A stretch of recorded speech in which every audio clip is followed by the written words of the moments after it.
안녕하세요. 오늘도 사연살롱을 찾아주셔서 감사합니다. 아직 반백년도 못 산 저이지만 그동안 제게 있었던 일들은 그 누구보다 굴곡지고 다이나믹했었다는 건 알아요. 제 이야기를 들으며 혀를 끌끌 차는 분들도 계시겠지만 부끄러움을 무릅쓰고 한번 털어놔 볼게요. 저는 친아빠의 얼굴을 몰라요. 워낙 어릴 때 엄마와 이혼을 해서 기억조차 없는 사람이었죠. 하지만 아빠라는 막연한 그리움은 있었어요. 다른 친구들은 모두 아빠가 있고 주말마다 손잡고 놀러 가는데 저는 그럴 사람이 없었으니까요. 엄마는 아빠의 공백을 느끼지 않게 해주려고 부단히 노력했지만 아빠가 채워줘야 하는 공간은 언제나 뻥 뚫린 느낌이었어요. 그러던 어느 날 엄마가 남자친구라며 한 아저씨를 제게 소개해 주었어요. 엄마 나이에도 남자친구가 있을 수 있다는 것을 그때 처음 알게 되었어요. 아마 당시 제 나이 12살 정도였던 것 같아요. 엄마는 곧 아저씨가 저의 새로운 아빠가 될 것이라는 발표를 했고 그로 인해 다른 지역으로 이사도 갈 수 있다고 말해 주었죠. 그때는 속으로 엄마와 아저씨가 빨리 헤어졌으면 좋겠다고 기도했어요. 정든 제 동네를 떠나고 싶지 않았으니까요. 친구들과도 헤어질 준비가 전혀 되어 있지 않았죠. 하지만 슬프게도 몇 개월 후 엄마와 그 아저씨는 정말 부부가 되었어요.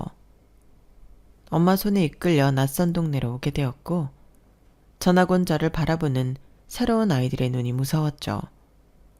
그때부터였던 것 같아요. 삐뚤어진 마음이 자리 잡기 시작했던 건 말이에요. 엄마와 아저씨는 첫 연애를 시작한 사람들처럼 서로를 챙겨주고 사랑하는 눈길로 바라보더군요. 저는 그것도 너무 싫었어요. 아저씨에게는 툴툴거렸고 엄마에게는 소리까지 지르는 나쁜 어린이가 되어버렸죠. 원진아, 이번 주 주말에 차 타고 30분 정도 거리에 있는 공원에 놀러 가자. 날씨도 너무 좋고 엄마가 맛있는 김밥 쌀 테니까 가서 돗자리 펴고 먹자. 어때? 싫어. 무조건 싫다고만 하지 말고 같이 가자. 그렇게 가고 싶으면 엄마나 아저씨랑 가. 너 때문에 가는 거야. 원진이 너랑 같이 좋은 데 가서 바람도 쐬고 기분 전환하려고. 나랑 좋은 데 가고 싶었으면 여기를 오지 말았어야지. 혜지랑 미경이랑 다 헤어지게 만들고 이제 와서 무슨 좋은 데야. 원진아, 제발. 엄마가 아저씨랑 결혼하려고 이 먼 데까지 나 데려온 거잖아. 엄마나 가버리지. 난 여기 싫어. 너무 싫어. 죽도록 싫어. 엄마만 잘 살려고 온 거 아니야. 우리 두 모녀 여기서 새 출발하고. 엄마나 해, 그 새 출발. 원진아, 원진아. 저는 한번 엇나가기 시작하자 걷잡을 수 없이 삐뚤어지기 시작했어요.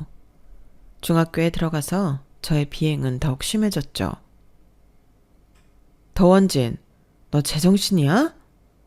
네가 나이가 몇인데 어린애들 돈이나 뜯고 그래, 어? 뜯은 거 아니에요. 차비 없어서 걔네한테 빌린 거예요. 넌 초등학생한테 차비를 빌리냐? 그래서 그 돈 갚았어?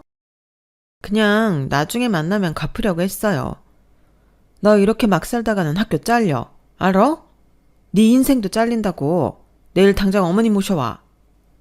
엄마의 학교 방문 횟수를 늘려갔고 올 때마다 머리를 조아리며 선생님께 연신 사과만 하고 돌아갔어요. 그런 엄마의 모습을 보면 저는 가슴속에서 더 화딱지가 나서 어떻게 하면 더 망가질 수 있을까 연구했어요. 원진아, 네가 깡패야? 왜 초등학생 돈을 뜯어? 엄마가 용돈 적게 주는 것도 아니잖아. 아, 왜 잔소리야. 그냥 내 멋대로 살게 냅둬. 너 진짜 이럴래? 언제까지 이렇게 막 나갈 거야? 엄마는 신경 쓰지 마. 아저씨랑 행복하게나 살아. 도원진, 너 진짜? 처음 담배를 걸린 날에는 아저씨한테까지 꾸지람을 들었죠. 원진아, 도대체 뭐가 불만이니? 우리 같이 산 지도 벌써 4년째야. 왜 이렇게 아저씨한테 마음을 안 주는 거니? 제 마음이 뭐가 중요해요. 아저씨는 엄마랑 둘이 짝짝꿍이나 하세요. 원진아, 난 정말 엄마를 사랑하고 너를 내 딸로 생각해. 거짓말하지 마요. 친딸도 아닌데 어떻게 친딸로 생각해요? 네가 아직 이해하지 못하는 어른들의 세계가 있어. 나는 정말 너랑 잘 지내고 싶고 누구보다 따뜻한 아빠가 되어주고 싶어. 고난이 닥치면 다 막아주는 든든한 아빠도 되고 싶고. 제발 아저씨한테 마음을 좀 열어주면 안 될까, 원진아? 엄마와 아저씨의 간곡한 부탁에도 저는 하루가 다르게 속을 썩이는 못난 딸이 되어가고 있었어요. 하지만 제가 이만큼 나쁜 짓을 하면 엄마랑 아저씨가 날 버리겠지 했을 때도 저를 포기하지 않았어요. 저의 비행은 그때 멈췄어야 했어요. 18살이 된 저는 당시 같이 어울리던 남자애를 만나고 있었는데 덜컥 임신을 해버리고 만 거예요. 아이가 제 뱃속에 있어도 그게 얼마나 중요하고 대단한 건지 저희는 아무것도 모르고 있었어요. 아씨야, 박경원, 나 임신했다고 어쩔 거냐고. 진짜 맞아? 개 웃기네. 임신할 줄 누가 알았나? 장난치지 말고 배불러서 학교를 어떻게 다녀? 학교 그만두면 되지. 야, 네가 그만두는 거 아니라고 막말하냐? 아이, 도원진, 내가 애 아빠잖아. 내가 책임지면 되잖아. 뭘 이렇게 성질을 부려. 여기 담배 한 대 피고 술 한 잔 털어 넣으면서 흥분을 좀 가라앉혀봐. 어? 남자친구도 철이 너무 없어 사태의 심각성을 모르고 있었죠. 진짜 나 책임질 거야? 그렇다니까. 어떻게 책임질 건데? 뭐 어떻게든 되겠지. 술이나 한잔 우선 마시라니까. 같이 놀던 친구들 역시 제 임신 소식에 낄낄거리기 바빴고 진지함이 조금도 없던 남자친구의 책임지겠다는 말에 철없이 시간만 보내버리고 말았어요. 결국 골든타임을 놓쳤고 배는 점점 불러와 교복이 더 이상 맞지 않자 엄마가 눈치를 채게 되었어요. 원진아, 너 요즘 왜 그렇게 배만 나오니? 살 찐 거야? 살 찔 수 있지 뭐가. 너 엄마한테 솔직히 말해봐. 도대체 무슨 일이야? 아, 뭐가? 왜 교복이 맞지 않을 정도로 배가 이렇게 나오는 거냐고? 저는 엄마 손에 이끌려 산부인과에 갔어요. 6개월이 다 되어가네요. 네? 6개월이요? 성별도 다 나왔어요. 여자아이예요. 세상에, 원진이 너 이 지경이 될 때까지 왜 아무 말도 안 했어? 엄마한테 얘기를 했어야 될 거 아니야? 말했으면 엄마가 어떻게 했을 건데? 내 인생이야, 참견하지 마. 넌 내 딸이야. 어떻게 참견을 하네. 아이를 갖는다는 게 얼마나 힘들고 어려운 일인지 알아? 왜 이렇게 될 때까지 말을 안 했어?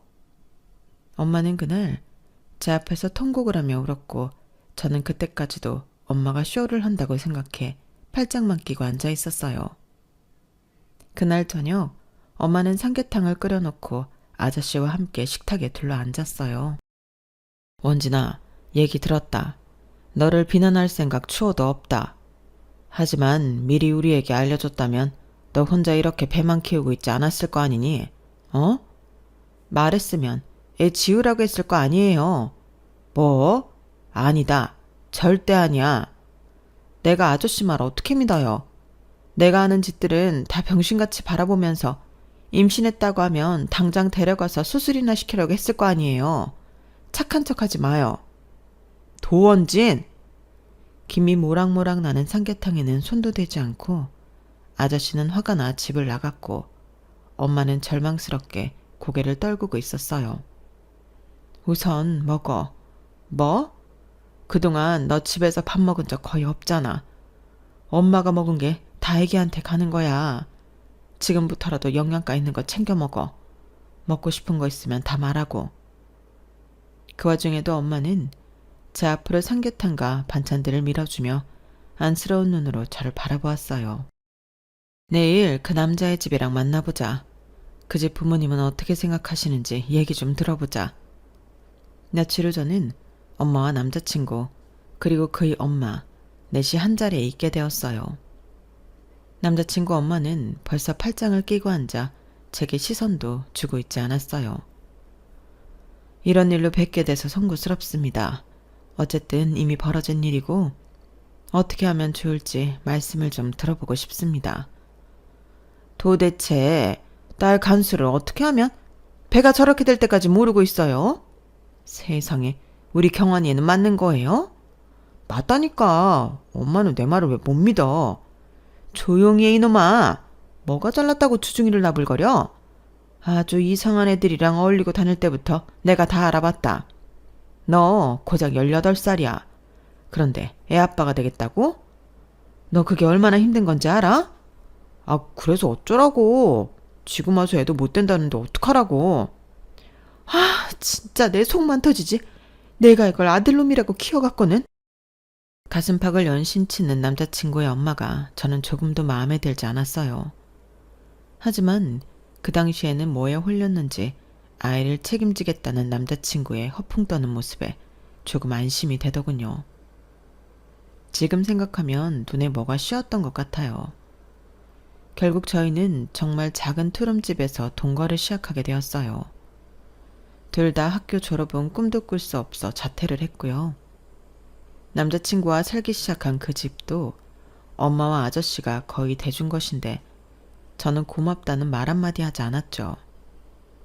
아이 엄마가 되고 누군가의 여자로 살아간다는 것보다 엄마와 아저씨가 없는 집에서 더 이상 살지 안 된다는 해방감이 더 크고 기쁘게 느껴졌어요. 남자친구는 투박했지만 제 말을 잘 들어주었어요. 뭐? 이 밤에 아이스크림? 좀 참으면 안 돼? 먹고 싶다고. 애가 먹고 싶대잖아. 아유, 임신 2번만 했다가 아주 사람 잡겠네. 알겠어, 사올게. 투덜거리면서도 제가 하는 말은 다 들어주었죠. 야, 박경원, 너 앞으로 어쩔 거야? 뭘? 아니, 가장이 된 거잖아. 어떻게든 돈을 벌어와야지. 지금 우리 엄마랑 니네 엄마가 도와주잖아. 앞으로도 계속 도와주겠냐? 뭐 어떻게든 되겠지. 미쳤냐고. 애가 곧 나오는데 뭐가 그렇게 태평해? 애 기저귀랑 분유값은 벌어와야지. 고등학교도 자퇴했는데 어디 뭐 나 써주겠어? 어떻게든 가서 일해야지. 저기 상땡동 쪽에 카센터 큰 거 하나 있잖아. 거기 사람 구한다더라. 거기라도 가서 일 시작해봐. 아, 무슨 카센터야. 맨날 기름 묻히고 때 묻히고 다닐 텐데. 미쳤어? 그럼 돈이 뭐 하늘에서 떨어져? 아, 카센터 진짜 싫은데. 남자친구는 싫다며 투정 부리다가도 결국에는 제 말대로 하고는 했죠. 카센터에서 운 좋게 일을 시작하게 되었어요. 아직 양쪽 부모님에게 경제적으로 더 의지하고 있었지만요. 몇 달 뒤 제 딸이 태어났고 저는 제 짧은 인생에서 처음 겪어보는 고통을 마주했어요. 기진맥진 아이를 출산하고 먼저 달려와 저를 붙잡고 운 것은 바로 엄마였어요. 헌진아, 고생했어, 우리 딸. 정말 고생 많았어. 저는 그때 엄마가 아기보다 저를 먼저 쓰다듬으며 우는 이유를 드디어 깨닫게 되었어요. 엄마, 엄마. 그제야 저는 엄마의 사랑을 깨달았고 아기를 낳는 기쁨보다 그동안 엄마에게 철없이 굴고 속만 썩였던 시간이 너무나 후회되었어요. 몸보다 마음이 아파 병원에서 내내 눈물만 흘렸죠. 제 딸은 너무 작고 소중한 천사 같았어요. 남자친구에서 남편이 된 그도 아기를 꼭 안고 기뻐하더군요. 야, 진짜 조만하지 않아? 이게 인간이야? 말도 안 돼. 개 귀여워. 박경환, 애 앞에서 말 좀 가려해. 애가 다 들어. 아우, 이제 엄마 되셨다고 아주 달라졌다. 남의 새끼 아니고 우리 새끼야. 좋은 말만 해주라고. 알겠다, 알겠어. 남편 역시 뭔지 모를 책임감이 더 강해졌는지 전보다 훨씬 일도 열심히 하고 더 이상 철없는 짓은 안 하려고 하더군요. 저는 아기 때문에 잠도 못 자고 퀭한 얼굴이었지만 매일같이 달려와 아기를 봐주는 엄마가 있어 든든했어요. 아유, 우리 예솔이 배고파요. 할미가 얼른 밥 줄게. 조금만 기다려요. 엄마는 저보다 더 바쁘게 뛰어다니며 육아를 해주었고 저는 그런 엄마를 보며 참회와 후회의 마음을 갖게 되었어요. 엄마, 왜? 배고파? 밥 차려줄까? 미안해. 뭐가? 그동안 너무 속썩이고 엇나갔던 거. 결국 그러다 이 아이도 낳게 되었지만 그래도 원진이 넌 내 딸이야. 내 딸이 또 딸을 낳았다는 게 너무 안 믿겨져. 그 아픔 속에서 예솔이가 나오는 순간 나는 아이보다 엄마가 제일 먼저 보고 싶었어. 왜 그런지는 모르겠는데 진짜 엄마가 너무 보고 싶었어. 저는 눈시울을 붉히며 엄마에게 울며 용서를 구했고 엄마는 그런 저를 안아주며 저희 모녀는 한참을 그렇게 울고 있었죠. 몸을 좀 추스린 후에 저는 아저씨도 찾아가 사과를 드리며 말했어요. 아저씨, 10년이 다 되어가는 시간 동안 제가 정말 못되게 군 거 저 스스로도 알아요. 정말 죄송해요. 제 애를 낳고 이렇게 바뀐다는 게 너무 안 믿기고 웃기기는 하지만 앞으로 제가 잘할게요. 아저씨, 아니 아빠. 처음 불러보는 아빠 소리에 우리 세 식구는 서로를 안고 흐느끼고 말았어요. 우리 원진이 내가 못나서 그러지. 어른으로 조금 더 너를 잘 데려와서 가족이 되었어야 하는데 나도 서툴렀어. 미안하다, 우리 딸 원진이. 지금이라도 마음 열어주어 고맙다. 영원히 평행선을 달릴 것 같던 저희 식구는 예솔이의 탄생 이후로 180도 달라졌어요. 많이 늦었지만 저는 엄마와 새아빠에게 다정하고 효도하는 딸이 되어 있었죠. 엄마와 새아빠 역시 전보다 훨씬 편안해 보였고요. 남편은 다행히 정말 성실하고 열심히 일하는 가장이 되어주었어요. 하루하루 다르게 커가는 예솔이를 볼 때면 더 힘이 솟는다며 철부지에서 벗어난 것 같이 행동하더군요. 저는 더 이상 바랄 게 없었어요. 다정한 부모님과 성실한 남편, 누구보다 소중한 내 딸까지. 남부러울 것이 아무것도 없었죠. 그러다 아들까지 임신해 23살에 저는 벌써 두 아이의 엄마가 되었죠. 5년 전 철없는 비행 총선이었던 남편과 제가 어느덧 한 가정을 꾸리고 살고 있는 것이 거짓말 같았어요. 너무 행복하고 소중한 시간들이었어요. 콩나물처럼 아이들은 쑥쑥 커갔고 남편 역시 많은 성장을 했어요. 큰 호기심이 없고 묵묵하게 자기 일만 하는 타입이었던 남편에게 저는 옆에서 많은 조언을 해주었어요. 사장님이 이번에 새 설비 들이신다는데 다루기가 좀 어렵고 복잡한가 봐. 그런 걸 도대체 왜 갖다 놓는 건지. 예솔아빠, 잘 생각해봐. 새로운 장비 도입해서 어렵더라도 잘 배워놔. 그걸 다룰 줄 아는 사람이 몇 없으면 자기 기술 가치가 더 올라가는 거잖아. 긍정적으로 생각해. 그런가? 다행히 남편은 제가 권하는 것은 망설이지 않고 다 잘 듣는 편이었고 덕분에 카센터에서도 가장 역량 높은 직원으로 손꼽히는 것 같았어요. 철부지 남자친구였던 그가 정말 성실한 가장으로 변해가는 모습이 놀라웠죠.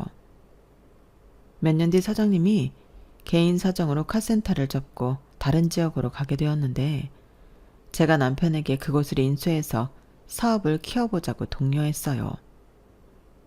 남편은 살짝 두려워했지만 결국 밀고 나가기로 했죠.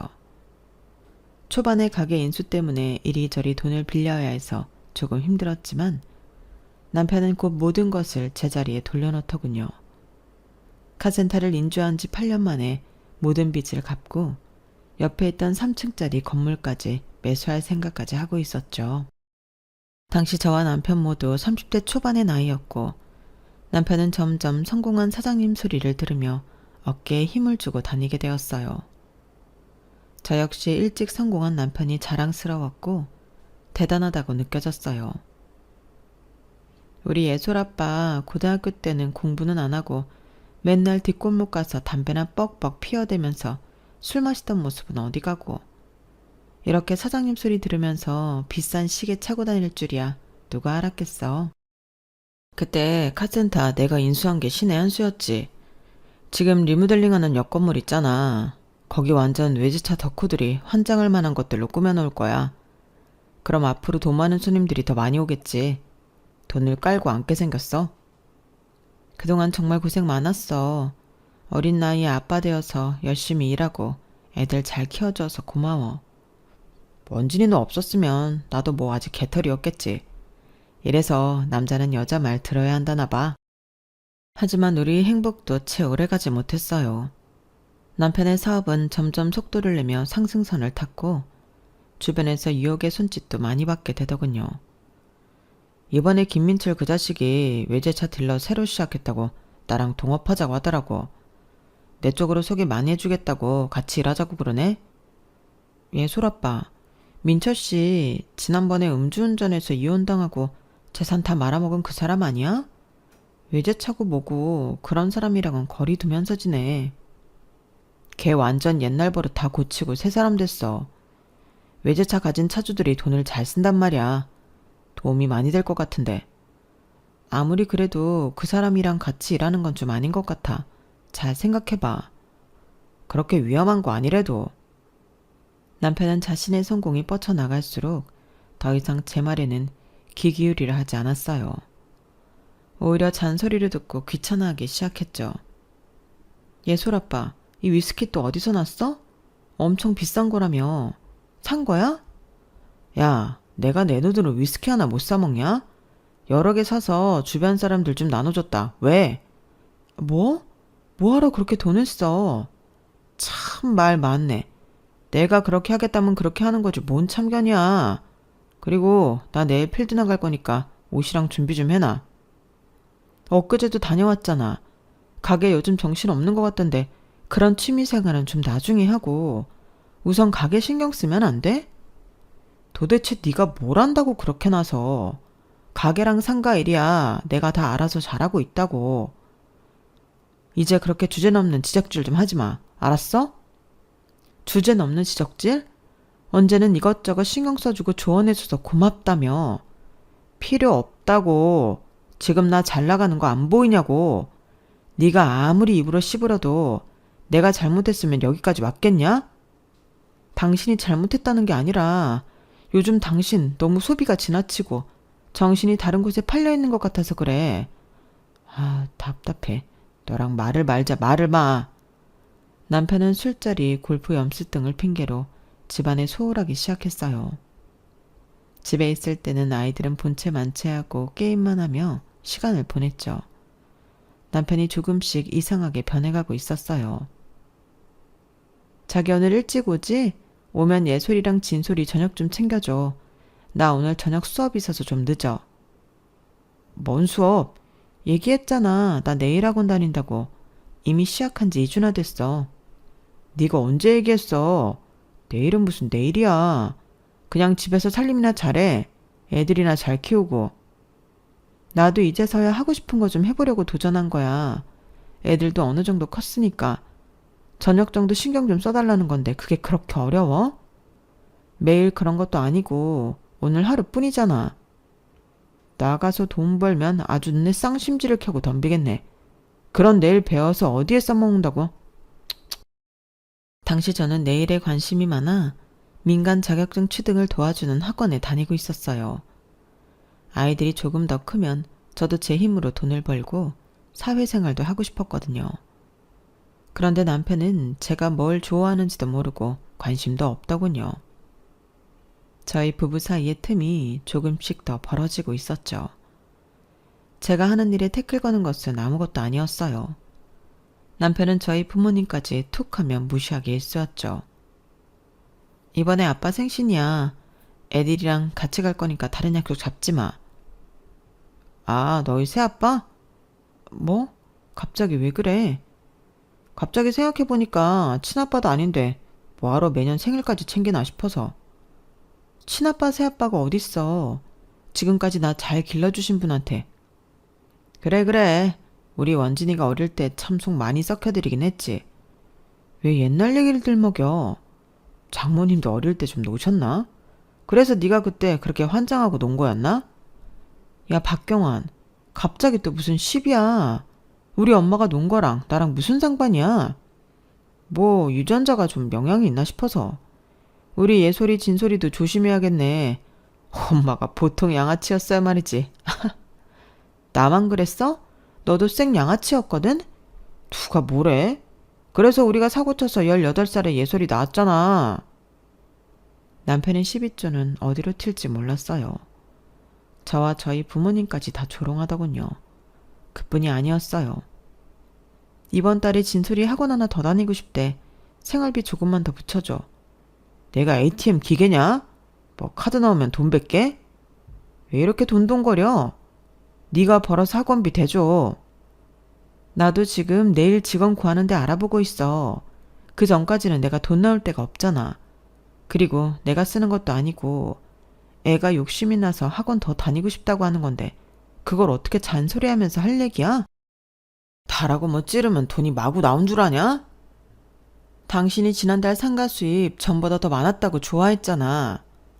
나도 다 돈 쓸 때 있거든? 그렇게 당연하게 내 돈 가져가려고 하지 말라고. 남편은 급기야 애들에게 쓰는 돈까지 아까워하기 시작했어요. 전 곧 그 이유를 알게 되었어요. 남편에게 다른 여자가 생겼던 거예요. 남편은 그녀에게 차도 한 대 뽑아준 것 같더군요. 속이 뒤집히고 열이 올랐어요. 이제 돈돈 벌고 떵떵거리면서 살게 되니까 다른 여자를 만나? 애들한테 부끄럽지도 않나. 어쩐지 요즘 생활비도 잘 안 주고 집에도 잘 안 있으려고 하더니 다 이유가 있었네. 그 여자한테 갖다 바치느라고 나랑 애들한테 주는 돈은 줄이를 틀었었구나. 당시 저는 한 네일샵에 직원으로 들어가 막 일을 하기 시작한 상태였고 가정사 때문에 제 일에 지장을 줄 수 없어 이중으로 스트레스가 쌓이고 있는 상태였어요. 어디 가서 하소연도 못하고 혼자 속을 썩고 있었죠. 나쁜 일은 겹쳐서 온다는 것이 맞나 봐요. 얼마 뒤 새아빠가 병으로 세상을 등지고 말았어요. 예솔이와 진솔이를 키우며 부모의 사랑을 깨달은 저는 새아빠와 정말 부녀지간처럼 잘 지냈고 많은 정이 들었었죠. 새아빠의 사망은 혼자 남겨질 엄마에 대한 걱정으로까지 이어졌어요. 감당할 수 없는 스트레스와 큰 사건들이 물밀듯이 쏟아져 오는 느낌이었죠. 더 놀라운 건 새아빠의 장례식에 남편은 등장도 하지 않았다는 거예요. 지금 어디야? 곧 발인인데 정말 여기 안 올 거야? 말했잖아, 나 바쁘다고. 장인 장례식에 오지도 못할 정도로 바쁜 일이 있어? 사람들이 어떻게 보겠어? 어차피 친아빠도 아닌데 너도 참 애쓴다. 뭐? 여기서 친아빠고 아니고 얘기를 또 왜 꺼내? 저분은 내 아빠야. 뭐라 해도 내 아빠야. 그러니까 빨리 당신이 여기 와서 애들을 표해줬으면 좋겠어. 남편은 결국 장례가 끝날 때까지 얼굴을 비추지 않았고 저는 그때 다짐을 했죠. 내색은 하지 않았지만 엄마도 이 상황 많이 당황스러운 것 같았어요. 저는 더 이상 할 변명도 없었죠. 엄마, 예솔 오빠 지금 다른 여자 있어. 돈 잘 벌고 잘 나가니까 지금 제정신 아니야. 사치도 어마무시하게 하고 게임머니, 주식 투자, 코인까지 위험한 건 다 하고 살아. 내가 아무리 말려도 자기 돈 잘 번다면서 이제 내 말 귓등으로도 안 들으려고. 이번에 아빠 장례식에 안 온 것도 일부러 안 온 게 틀림없어. 아무래도 나 애아빠랑 헤어져야 할 것 같아. 아, 그렇게 착하고 성실하던 박서방이 왜 그렇게 된 거니? 모르겠어. 그런데 결론은 변했어, 그 사람. 그것도 완전히 다른 사람으로.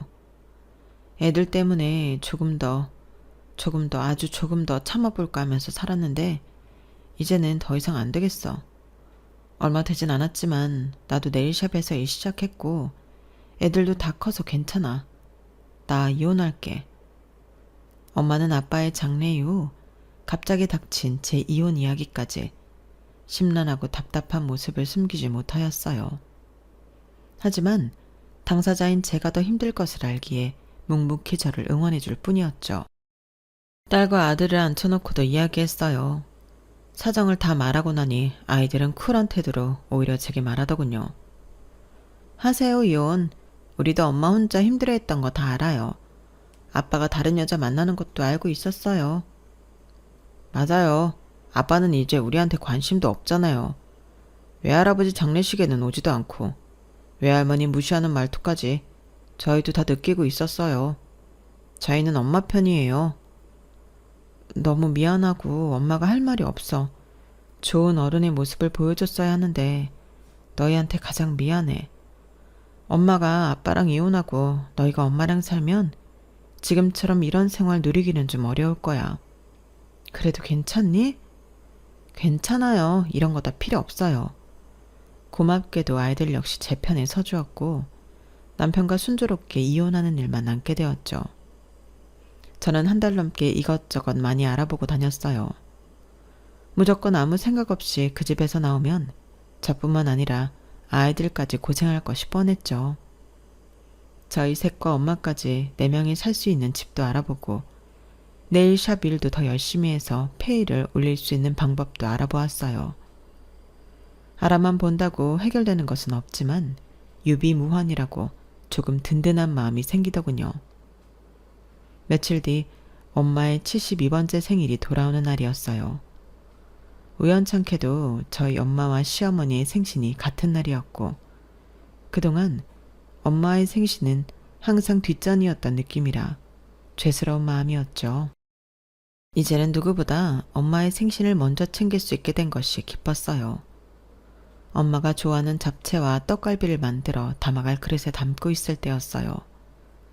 도어락 소리가 들리더니 눈에 힘이 풀리도록 취한 남편이 양손에 무언가를 무겁게 들고 나타났어요. 집에 있었네. 내가 그럼 집에 있지 어딨어. 야, 이거 받아. 이게 뭐야?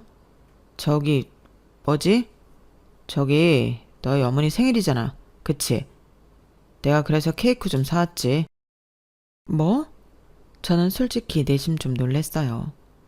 남편은 우리 엄마의 생신에 이렇게 서프라이즈로 무언가를 사온 적이 없거든요. 잠시 남편에 대한 제 마음이 흔들리더군요.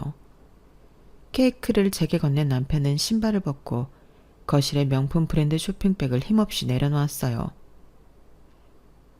이게 뭐야? 이것도 엄마 선물이야? 남편은 얼마나 취했는지 제 말을 듣지도 못하고 윗도리를 억지로 벗으려 하더군요. 이게 무슨 쇼핑백이야? 이거 엄청 비싼 거잖아. 야, 손대지 마. 뭐? 이거 네 거 아니야. 니네 어머니 것도 아니고. 그럼 누구 건데? 우리 엄마. 뭐라고? 지금 장모님한테는 다 흐트러진 케이크 갖다 주라고 그러고 당신 엄마한테는 이 비싼 백을 선물로 준다고? 돈은 내가 벌지 네가 버냐? 그리고 부모도 급에 맞게 선물을 받아야지. 우리 엄마랑 니네 엄마랑 같냐? 혀가 꼬부라지다 못해 말려 들어가는 발음으로 남편은 못된 말을 내뱉더군요. 급? 박경환, 네가 언제부터 급 따졌어? 그래서 우리 집은 너랑 급이 안 맞는다? 참나, 돈 잘 벌고 다들 네 앞에서 굽신거리니까 평생 잘 나갈 것 같아? 앞으로 너 혼자 잘해봐라. 난 애들이랑 이 집에서 나갈게. 이혼해. 이혼? 누가 무섭대. 해라 해 이혼. 나 너 말고도 나 좋다는 여자애들이 줄을 섰어. 걔네한테 줄 돈은 있어도 도원진, 내가 너한테 줄 돈은 없다. 알몸으로 나가. 술에 취해 너무 흔들어서 형체도 알아보기 힘든 케이크를 그에게 던지고 저는 짐을 챙겨 나왔어요. 남편은 그 상태로 잠이 들었는지 나중에 아이들이 나올 때까지 거실에 엎어져 자고 있었다고 하더군요. 그게 그 사람과 마지막이었어요. 이혼은 순탄치 않았지만 제가 아이 둘을 다 데리고 간다는 조건에 한 달의 일정 양육비를 받기로 했죠. 이혼이 결정난 후에도 그 사람은 제게 손깍질을 하며 못난 말만 하고 끝내더군요. 애들 성인 될 날 얼마 안 남았다. 양육비도 그때까지만이야. 알겠어? 애들 크면 이제 한 푼도 너한테 돈 보내는 일은 없을 거다. 저는 전에 미리 봐두었던 작은 집에 엄마까지 모시고 와서 아이들과 함께 살기 시작했어요. 아이들에게 좋은 환경을 제공해주지 못해 죄책감이 들었지만 저런 아빠 밑에서 크는 것보다는 훨씬 나을 거라 다독이며 앞으로 살 것에 대해 더 고민을 하게 되었어요. 새 집으로 이사 온 지 6개월이 지났고 다행히 착한 제 아이들은 잘 적응해 주었어요. 이제부터는 제가 가장이 되었다는 책임감에 네일샵에서는 굳은 일 마다하지 않고 했고, 이런저를 잘 봐주신 사장님과 사이도 좋았죠. 어느 날 엄마가 저를 불러 조용히 통장 하나를 내밀었어요.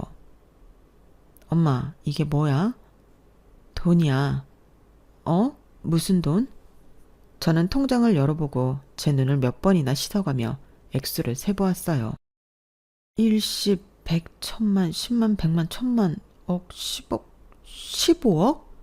엄마, 15억이 맞아? 지금 내가 잘못 본 거 아니지? 15억 맞아. 이렇게 큰 돈이 어디서 났어? 이거 다 넣어주려고. 뭐? 15억을? 왜? 아니, 이 돈 어디서 나온 거야? 어? 엄마는 흥분한 저를 다독이며 차근차근 이야기해 주었어요. 아빠가 돌아가시기 몇 년 전에 들었던 사망보험이 있었거든. 그거 보험료도 부담되고 해서 내가 들지 말라고 엄청 말렸었는데, 아빠는 이렇게 될 줄 알고 있었는지 나중에 자기가 먼저 가면 원진이한테 그동안 아무것도 해준 게 없어서 이런 거라도 남겨주고 싶었다면서 가입하더라. 그중에서 사실 11억이 보험금이고 나머지 4억 정도는 아빠랑 엄마가 일하면서 모은 거야. 저는 아빠 소리에 눈물부터 터져 나왔어요. 아빠가 날 위해 들어놓은 사망보험금이라고? 엄마랑 결혼하고 널 데려오면서부터 항상 너에게 마음에 빚이 있었대. 혹시라도 친아빠가 아니라서 네가 더 삐뚤게 나가는 것 같아서 바로 잡아보려고 노력도 많이 했지만 마음처럼 되진 않았지. 그래도 네가 예솔이 낳고 달라져줘서 우리가 얼마나 기뻤는지 몰라. 엄마도 좋았지만 아빠가 특히나.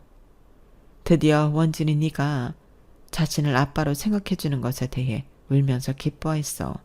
너한테 티는 못 내고. 아빠. 물론 이 보험금 수령은 엄마가 했지만 원래 주려고 했던 대상 자체가 너였어. 우리가 이렇게 같이 살면서 30년 가까이 모은 돈을 주는 것도 네가 목적이었어, 원진아. 그러니까 잘 받아줘. 엄마가 가져야지 왜 날 줘. 엄마는 네가 예솔이 진솔이 잘 키워주고 이제라도 네 일 열심히 하는 거 봐서 바라는 거 아무것도 없어. 사실 더 일찍 주고 싶었는데 네가 박서방 때문에 힘들어하는 것 같아서 조금 기다렸어. 돈이라는 건 좋은 거지만 이렇게 겹치면 오히려 너한테 안 좋을까 봐. 저는 엄마 손을 잡고 얼마나 울었는지 기억도 나지 않았어요. 마른 눈물이 나올 때까지 온 것 같으니까요. 첫째 딸을 낳았을 때 부모님께 들었던 죄책감과 후회가 더 큰 파도가 와서 제 등살을 때리는 느낌이었어요. 아빠는 이제 옆에 없어서 효도도 할 수 없는데 죄송해요, 아빠. 정말 죄송해요, 아빠. 아빠는 그래도 행복했대.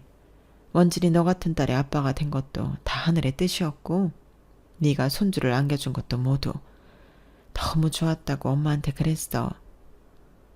후회해봤자 이미 돌아가신 아빠의 손을 잡아드릴 수 없어 저는 목 놓아 울었어요. 너무 늦게 알아버린 아빠의 사랑이 슬퍼서 말이죠. 그 뒤로 또 4년이란 시간이 흘렀어요. 딸과 아들은 모두 성인이 되었죠. 딸은 공부를 좋아해서 좋은 대학교에 진학했고 아들은 체육 쪽에 관심이 많고 좋아해서 운동선수로 미래를 결정했어요.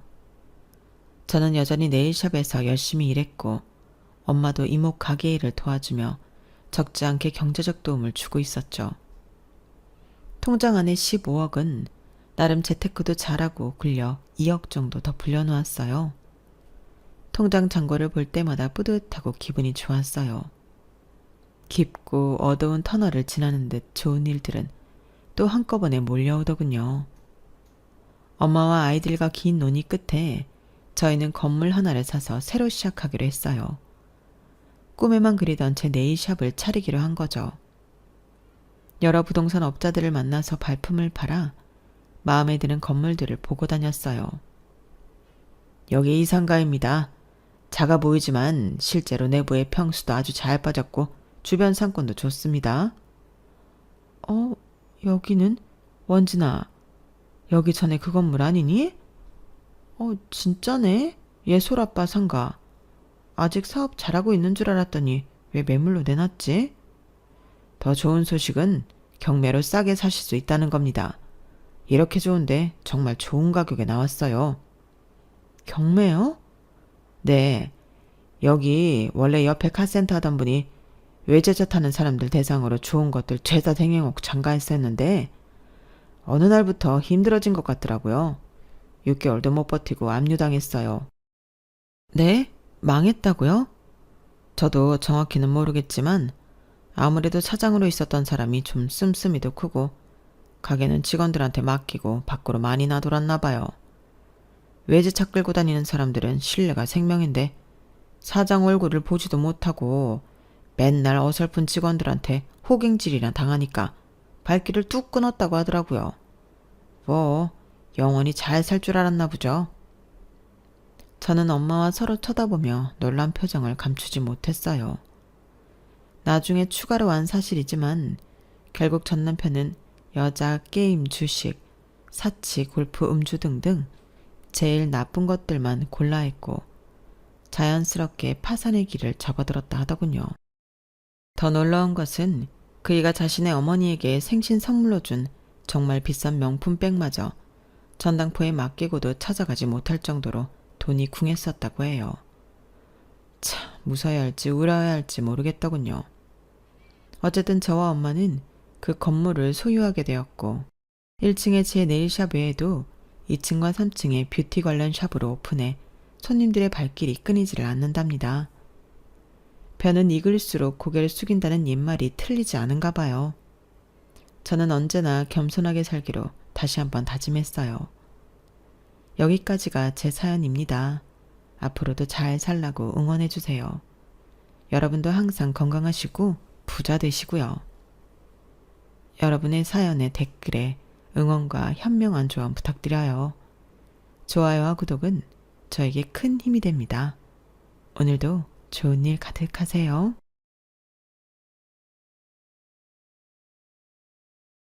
안녕하세요. 오늘도 사연 살롱을 찾아주셔서 감사합니다. 저는 35년의 결혼 생활을 정리하고 5년 전에 이혼한 60대 여성입니다. 청춘은 60부터라는 말이 있듯 저는 지금이 가장 행복하고 팔팔한 청춘인데요. 애석하게도 저는 그전까지 온전한 행복을 느낀 적이 별로 없어요. 제 동년배라면 잘 아시겠지만 제가 태어났을 때 시대상은 지금과는 판이하게 달랐거든요. 딸이나 여자는 그저 아들과 남편을 위해 희생해야 하는 존재였는데 그래서 태어나 제 선택으로 할 수 있는 게 거의 없다시피 했어요. 학교도 제 마음대로 갈 수 없었고 또 결혼도 제 의사와는 상관없이 하게 되었는데 이건 뭐 친정이 있어도 없는 것보다 더 나쁜 경우가 많았죠. 아이러니하게도 저는 차라리 내가 고아였다면 이렇게 살지 않았을 텐데 이런 생각을 참 많이 했었는데요. 저는 그만큼 어릴 때부터 사는 게 아니었어요. 그리고 정작 저를 낳아준 엄마는 가르침이랍시고 이런 말씀 종종 하셨는데 저는 지금도 그 말을 저한테 해준 엄마를 용서하지 못합니다. 그냥 아무 생각도 하지 말고 살아. 여자는 원래 다 그렇게 사는 거야. 시집 가기 전에는 낳아준 부모 위해 희생하고 살고 시집 가서는 그 집 귀신이라고 생각하고 시키면 시키는 대로 하고 살면 되는 거야. 여자 팔자는 다 그런 거야. 이렇게 말씀하셨는데 아마 당신 딴에는 당신이 그렇게 살았기에 저한테 해준 말일지도 모르지만 그 말은 제가 아프고 힘들 때 오히려 저를 더욱 비참하고 슬프게 하는 말이었어요. 말이라는 게 칼도 아니고 총도 아닌데 그렇게 잊고 싶어도 잊히지 않는 문신과도 같은 고통이 되기도 하더라고요. 그래서 저는 시집을 온 이후 이런 최면을 걸었는데 나는 친정 따위 없다. 이렇게 생각하고 살았어요. 어차피 저에게 친정이란 힘들다고 하소연할 수 있는 것도 아니었고 아무리 남편과 시댁 사람들이 잘못을 했다고 해도 제 편을 들어줄 사람들도 아니었는데 그럴 바에는 아예 그런 친정 따위는 없다고 생각하는 게 낫다고 생각했죠. 사람이 기댈 곳이 있으면 딴 생각을 하게 되잖아요. 그런데 친정 엄마가 아무 생각도 하지 말고 살라고 했으니 어찌 보면 저는 친정 엄마의 가르침을 잘 따랐다고 볼 수도 있을 것 같은데 그 덕에 헛된 희망 따윈 품지 않고 살았어요. 지금 생각하면 그것도 애잔하고 짠하기만 한데 그때는 그게 제가 살 길이라고 생각했죠. 참고로 저는 사남매의 첫째이자 장녀였어요. 정말 최악이었죠. 장녀는 원래 살림 미천이라고 했는데 제 밑으로 남동생이 둘이나 있다 보니 저는 집안의 기둥인 남동생들을 위해 희생하고 살아야만 했어요. 육성입이 줄 돈 없다고 학교도 못 가게 했던 부모라는 인간들이 그 어린아이를 밖에 나가 일을 시켜 돈을 벌게 했거든요. 그리고 제 나이 22살에 얼굴도 모르는 남자한테 시집을 보내버렸는데 요즘 시대 같으면 정말 말도 안 되는 일이지 않나요? 저도 첫째가 딸인데 제 딸을 그렇게 한다고 생각하면 가슴이 미어지거든요.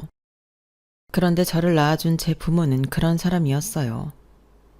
마치 밥축 내는 군 식구는 얼른 치워버려야 한다는 듯 그렇게 저를 후다닥 시집을 보내버렸는데 결혼을 하니 지옥문이 저를 기다리고 있었죠. 시어머니는 친정엄마보다 10배, 아니 100배는 더 무서운 사람이었거든요. 피도 눈물도 없는 사람이라는 말이 있듯 저희 시어머니가 그러셨는데 저를 마치 종처럼 부리셨어요. 제가 돈에 팔려온 노비도 아닌데 그렇게 저를 못 부려먹어 안달이 났더라고요.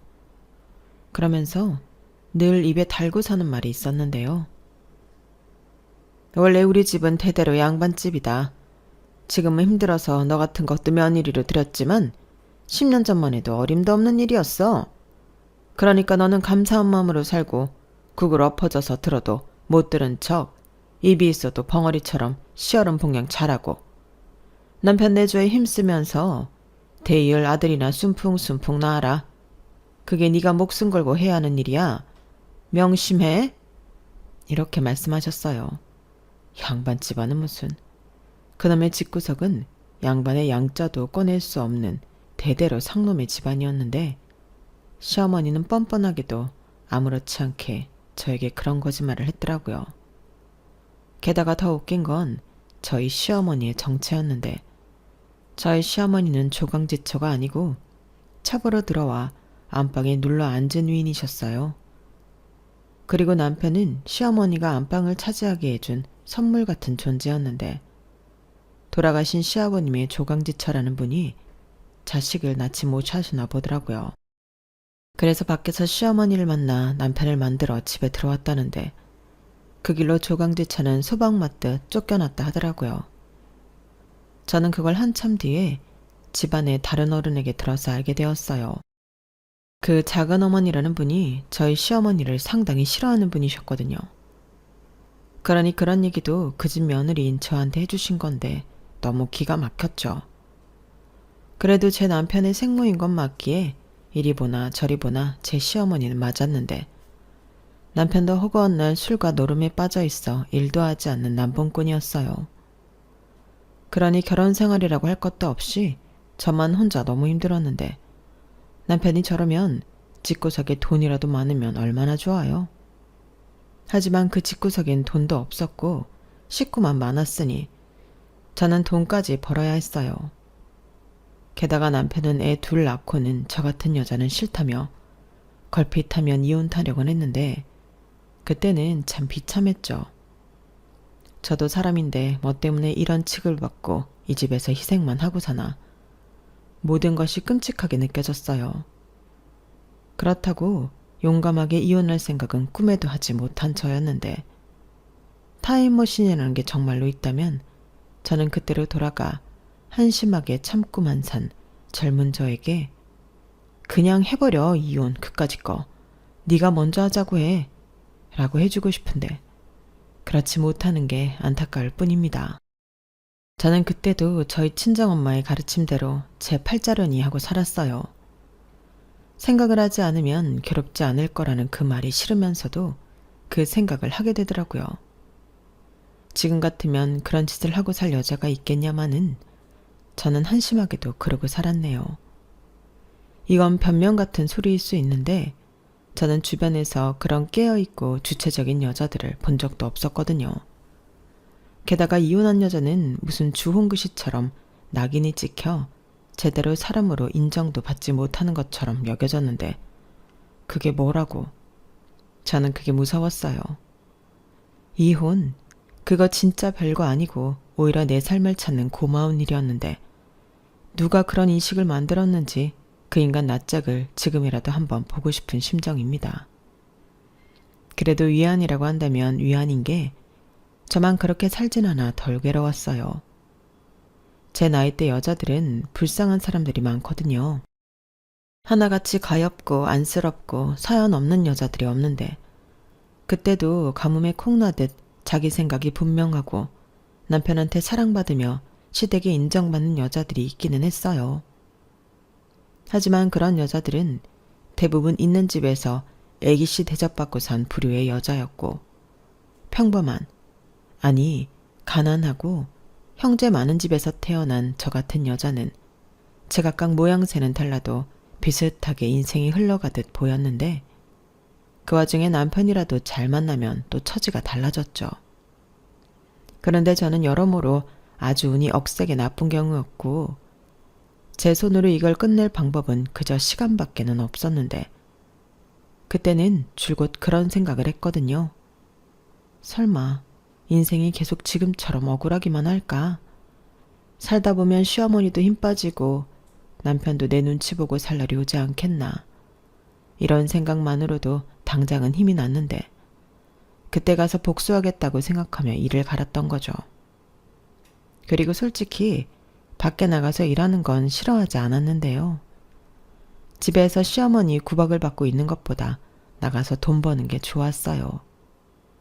돈 벌러 나간다는데 집에서 뭐라고 하지도 못했고 제가 벌면 제 새끼들 입에 고기 반찬이라도 하나 더 넣어줄 수 있다고 생각하면 신이 났는데 저는 2살 터울의 딸과 아들이 있었어요. 제가 처음 딸을 낳았을 때 시어머니가 어찌나 구박을 하시던지 몸조리는 꿈도 꾸지 못했죠. 저는요, 그때 미역국도 못 얻어먹었어요. 그리고 아기 낳고 그 다음 날부터 집안일을 하라고 시키셨는데 그때 몸이 다 망가져 버렸죠. 그리고 2년 뒤 아들을 낳았을 땐 대접은커녕 제 아들만 쏙 뺏어가 당신이 키우다시피 했는데 모유 먹을 때만 저한테 주시곤 하셨어요. 제가 무슨 유모도 아니고 웃기는 상황이었죠. 그리고 그렇게 당신 손으로 키운 제 아들은 지 아빠를 꼭 닮아 미운 짓만 골라 했는데 제가 엄마인데 혼도 내지 못했어요. 제가 조금이라도 혼을 내려고 하면 시어머니가 득달같이 쫓아와 애를 싸고 돌았는데 아들애도 지 할머니를 믿고 지 멋대로 하더라고요. 그래도 제 자식인데 자식 망가지는 걸 보고 있을 애미가 어딨나요? 저는 지 누나한테 함부로 하는 아들 녀석을 보고는 그대로 질질 끌고 집 밖으로 나가 먼지나게 아들을 후들겨 패줬는데 쪼르르 지 할머니한테 가서 엄마인 저를 일렀더군요. 네가 우리 동진이 때렸냐? 누구 마음대로 우리 집 장순한테 손을 대냐? 네가 낳았으면 다야?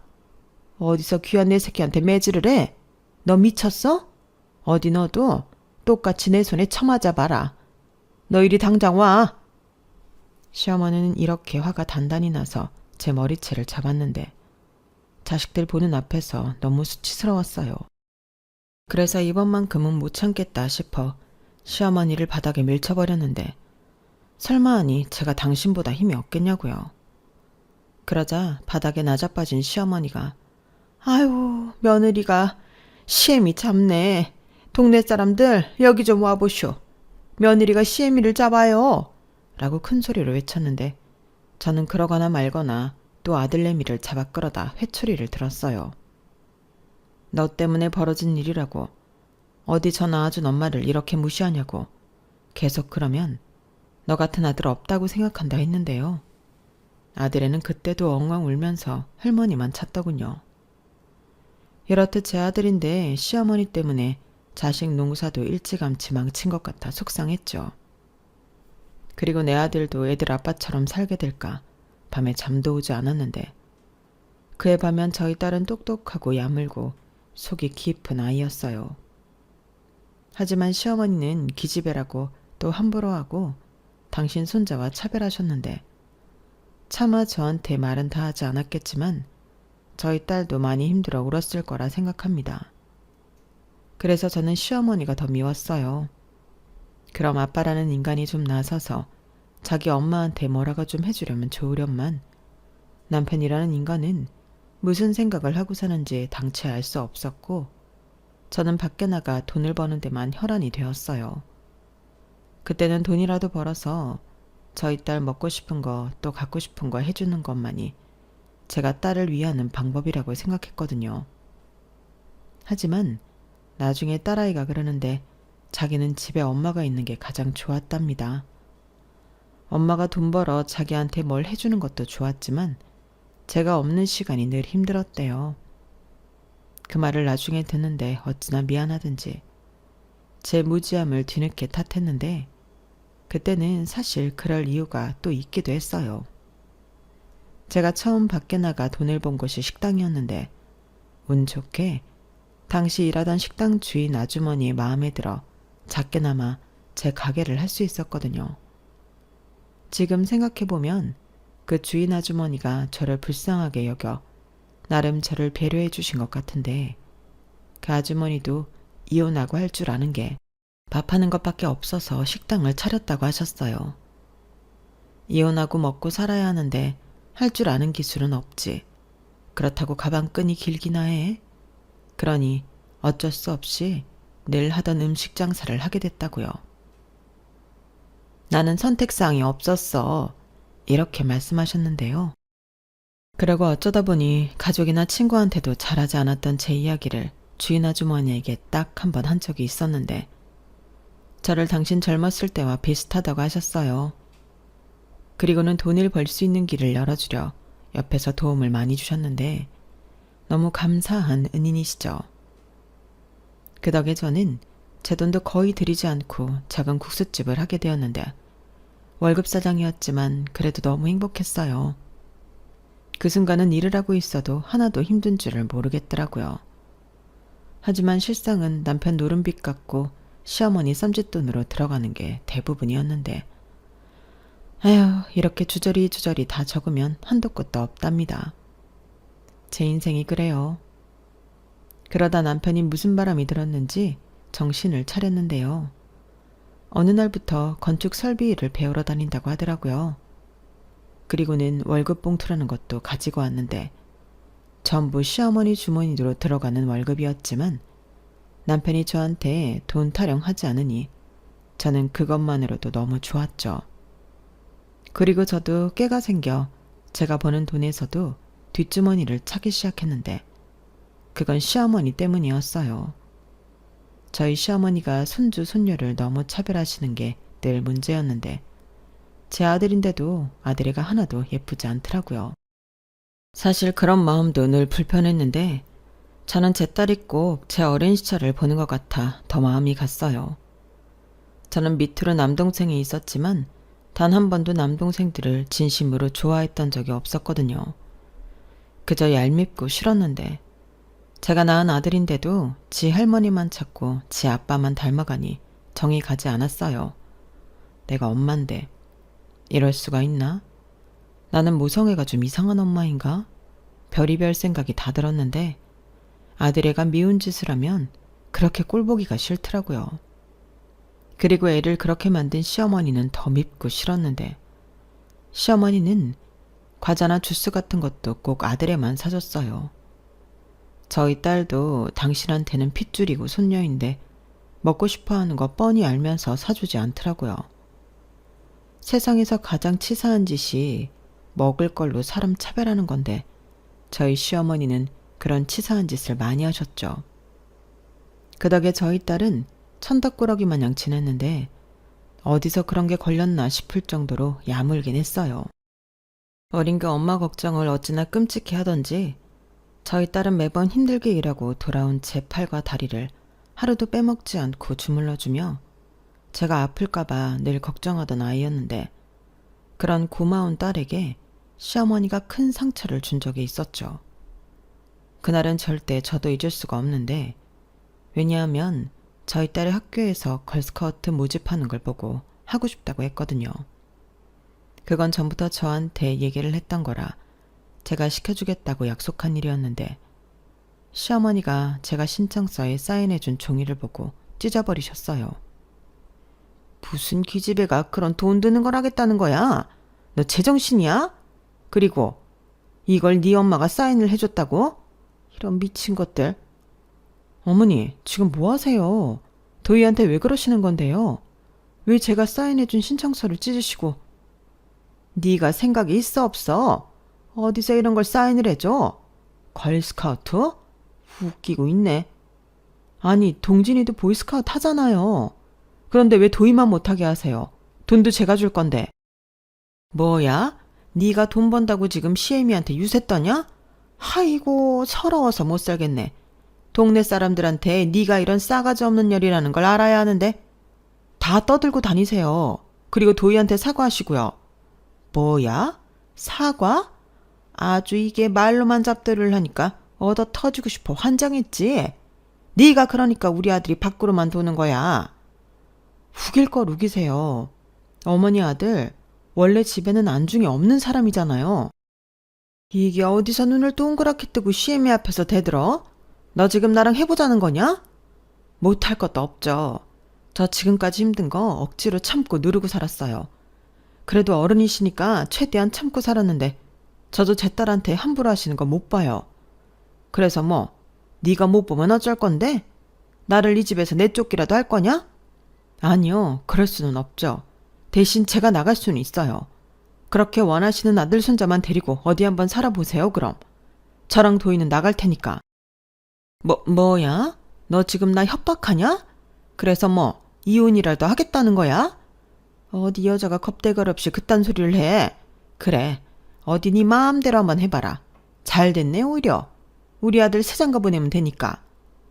저는 그때 집을 나갈 마음까지는 없었지만 그대는 궁지에 몰려 다른 선택사항이 없었어요. 여기서 아니라고 하면 그 이후의 생활은 보나마나 더 엉망이 될 텐데 저도 저지만 저희 딸을 생각하면 그건 제가 참을 수가 없더라고요. 그래서 일단 짐을 싸서 집을 나왔고 다행히 가게 근처 싸게 나온 새빵이 많았는데 저는 그 중에 하나를 얻어 들어갔어요. 보증금이라고 따로 낼 것도 없고 달빵처럼 매달 돈을 내고 살면 됐는데 아주 좁은 불편한 곳이었지만 저희 딸은 집보다 훨씬 좋다고 활짝 웃었어요. 자기 미워하는 할머니도 없고 눈치도 안 봐도 되니 좋다고 했는데 그런 딸을 보고 있으니 눈물이 왈칵 나더라고요. 그래서 그때 결심했죠. 나는 내 딸만큼은 나처럼 살게 하지 않겠다고요. 그래서 최대한 돈을 많이 벌고 싶다는 욕심을 품게 되었는데 그때도 이혼 생각은 신기하게도 하지 못했던 것 같아요. 오히려 이혼 타령하던 남편이 옳았구나 할까 그게 좀 마음에 걸렸는데 그래도 제 발로 나온 집을 다시 들어가고 싶진 않아 일단 버텨보자 그런 마음이었어요. 그런데 길지도 않은 이틀 정도 됐을까? 남편이 가게로 찾아왔는데 남편은 별 소리도 하지 않고 집으로 들어오라고 하더군요.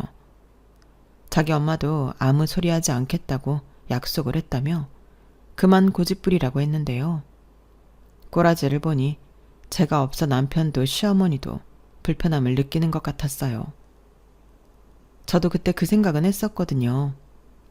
제가 일을 하긴 했어도 들어가면 집안일을 다 하는데 제가 없으면 집안일 할 사람은 시어머니밖에 없잖아요.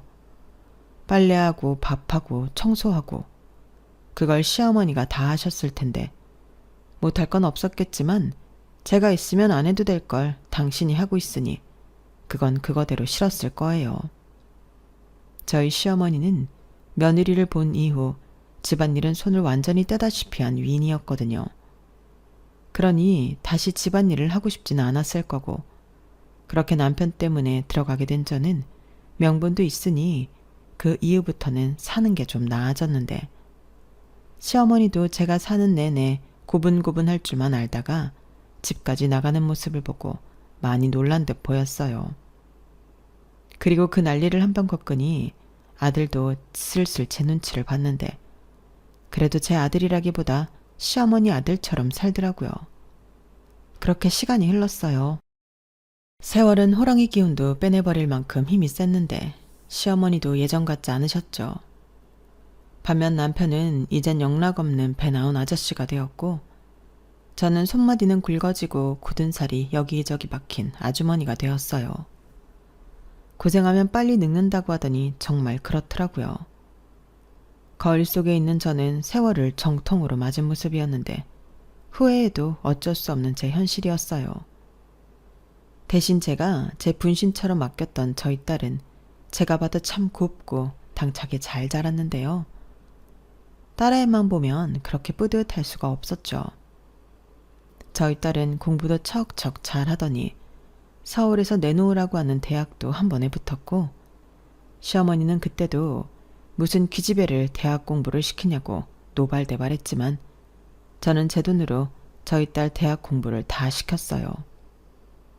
그에 반면 저희 아들은 피는 못 속인다고 어린 나이부터 한탕한탕 노래를 부르더니 사는 게 말이 아니었고 그나마 군대 다녀와서는 정신을 조금 차린 듯 자동차 정비 기술을 배우기 시작했는데 제 아빠가 손재주는 좀 있더니 저희 아들도 그랬어요. 그래서 그나마 다행이라고 여기며 지 앞가림이나 잘하고 살았으면 더 바랄 것이 없겠다 했는데 그건 또 아니었죠. 이 사람들이 똘똘 뭉쳐서 제 뒤통수를 쳤거든요. 우선 시어머니가 10년 전인가부터 몸이 급속도로 나빠지기 시작하셨는데 정신만 멀쩡하지 거동도 불편해지시고 혈압도 높고 몸에 이곳저곳 기능이 확 떨어져 병원에서도 노안 때문이라고 하셨는데 저는 그때도 낮에는 일하기 바빴으니 시어머니를 전담해서 돌봐드릴 수 없었어요. 뭐 사이가 좋지도 않은데 하루 종일 붙어 있으면 그것만큼 힘든 일이 없기도 했죠. 그렇다고 남편이 자기 엄마를 케어할 것도 아니었는데 결국 시어머니는 싫다고 하셨지만 남편의 설득으로 근처 요양병원으로 가시게 되었어요. 그래도 저는 매일 시어머니를 뵈러 요양병원에 들렀는데 시어머니는 그럴 때마다 불평불만이 많았지만 병원 사람들은 전부 저더러 딸도 아닌데 대단하다고 칭찬하셨어요. 아우 요즘 며느리 같지 않네. 할머니는 복도 많으세요. 진짜 좋으시겠다. 좋기는 무슨? 에이 마음에도 없는 소리 하시네. 맨날 며느리 언제 오나 시간만 보시는 양반이. 며느님 정말 대단해요. 이렇게 아이러니하게도 저는 저희 식구들이 아닌 타인에게 인정을 종종 받았는데 그래서 더 요양병원 가는 일을 빼놓지 않고 했던 것 같아요. 미운정이라고 하잖아요. 그런 게 정말로 있긴 하더라고요. 집에 시어머니가 안 계시니 편하고 좋긴 한데 허전하고 또 힘 다 빠져서 혼자 움직이지도 못하는 시어머니를 보면 짠하기도 한 게 참 복잡 미묘한 감정이 생겨 측은한 마음이 있었는데 저는 그냥 제 만족으로 시어머니를 뵈러 다녔어요. 그런데 아들인 남편은 아니었는데 자기 엄마인데 한 번을 병원에 갈 생각을 하지 않더라고요. 젊었을 때는 제가 시어머니 때문에 힘들어 흉이라도 볼라치면 자기 엄마 욕한다고 열을 내던 인간이 자기 엄마는 거들떠도 보지 않았어요. 어쩌면 그래서 시어머니 인생이 더 불쌍하다 생각하게 된 것 같았는데 저도 나이를 먹으니 절이 될까 세상 자식이 무섭더라고요. 하지만 저희 딸은 어릴 때부터 한결같이 저를 위해주는 자식이었는데 엄마 힘들다고 대학에 가서도 공부를 열심히 해서 장학금을 타오던 예쁜 딸이었어요. 주변에서 딸을 어떻게 그렇게 똑소리 나게 키웠냐고 그것도 칭찬을 많이 받았는데 오히려 제가 제 딸에게 고마웠죠. 그런데 남편은 아니었어요.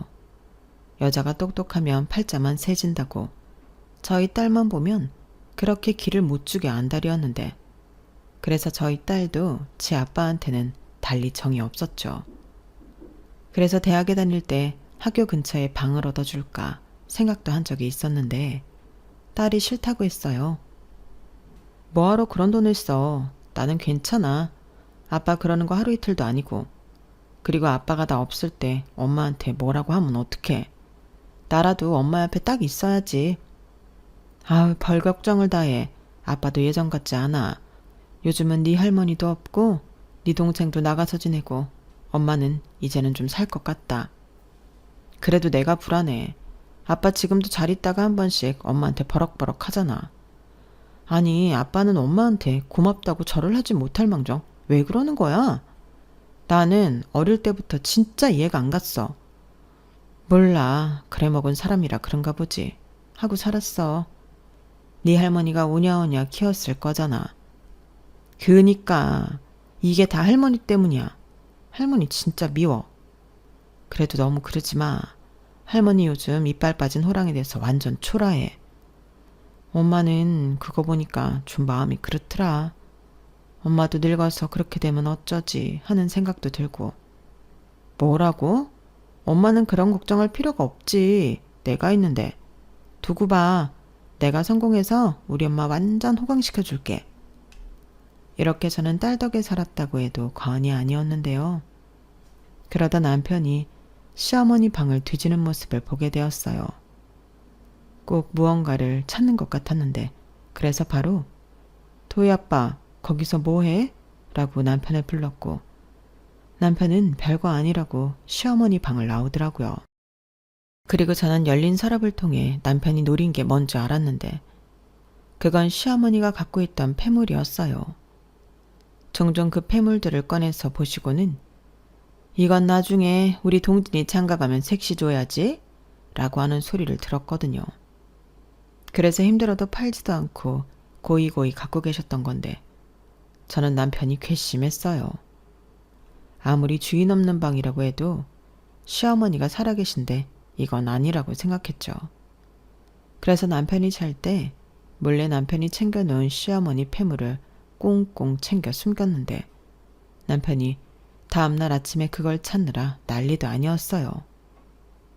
저한테 말도 못하고 집안 곳곳을 찾는데 저는 유유히 시어머니 폐물을 가방에 숨기고 집을 나섰죠. 그리고 식당 일을 하다 점심 장사를 마친 뒤 저는 요양병원으로 가서 시어머니에게 폐물을 드렸는데 시어머니가 아주 저를 도둑년 취급을 하셨어요. 네가 왜 이걸 갖고 있냐? 너 내 물건 뒤졌냐? 이러시면서 역정을 내셨는데 저는 애비가 이것 챙겨서 어디 가서 팔려고 하는 것 같아 가져왔다고 어머님이 보관하시는 게 좋을 것 같아 들고 왔다고 설명했어요. 그러자 자기 아들이 그럴 리가 없다고 헛기침을 하며 그 폐물들을 챙기시는데 사람 참 변하지 않더군요.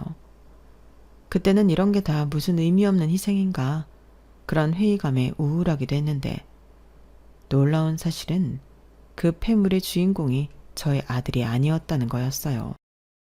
그때가 희한하게 남편이 수상한 짓을 할 때였는데 정말로 촉이 딱 오더라고요. 바람을 피우고 있는 그런 촉이 진짜 왔어요. 처음에는 이제 네가 하다 바람까지 피우는구나. 그냥 내버려 둘까 싶기도 했는데 그래도 한 입을 덮고 산 세월이 몇 년인데 넘어가지지 않더군요. 그리고 남편은 부쩍 저녁 약속도 많아지고 야근한다는 소리를 많이 했는데 노가다 현장은 4-5시면 끝나는 게 대다수거든요. 보이지도 않는 야밤에 무슨 일을 하겠어요. 그래도 남편이 그런다고 하면 그런 줄 알고 넘어갔는데 촉이 딱 온 후로는 넘어가지지 않았어요. 생각이 많아지니 일하면서도 다치는 일도 생기고 이건 안 되겠다 싶어 한 번은 미행을 하기로 했는데요. 제가 뭐 미행을 해봤어야죠. 남편한테 보기 좋게 걸렸어요. 그리고 남편은 너 뭐야? 너 지금 나 미행해? 이젠 하다 별짓을 야, 너 나 의심하냐? 라고 저한테 불같이 화를 냈는데 자기는 절대 그런 적이 없다고 잡아떼더라고요. 그리고 이젠 저더러 의부증이 있다고 몰아가며 지랄 발광을 했는데 남편이 바람을 폈다는 증거가 없으니 오히려 저만 이상한 사람이 되었어요. 아니, 나는 요즘 들어 당신이 이상하니까 한번 확인해 보려고 했던 것 뿐이야. 뭐가 이상해? 그렇잖아. 하루가 다르게 옷 사들고 와서 입질 않나. 머리 염색에 향수까지. 당신이 하던 행동들이 아니니까. 이 사람이 진짜 사람을 뭘로 보고 언제는 좀 관리 좀 하라며. 이젠 해도 지랄이냐? 이럴 거면 뭐하러 살아? 이혼해. 그놈의 이혼 타령. 저는 남편 말에 억울하고 비참했어요. 내가 잘못한 건 하나도 없는데 왜 이런 취급을 받나. 속이 터져 나갈 것 같았는데 그때 처음으로 그냥 확 진짜 이혼할까? 그런 생각을 했어요.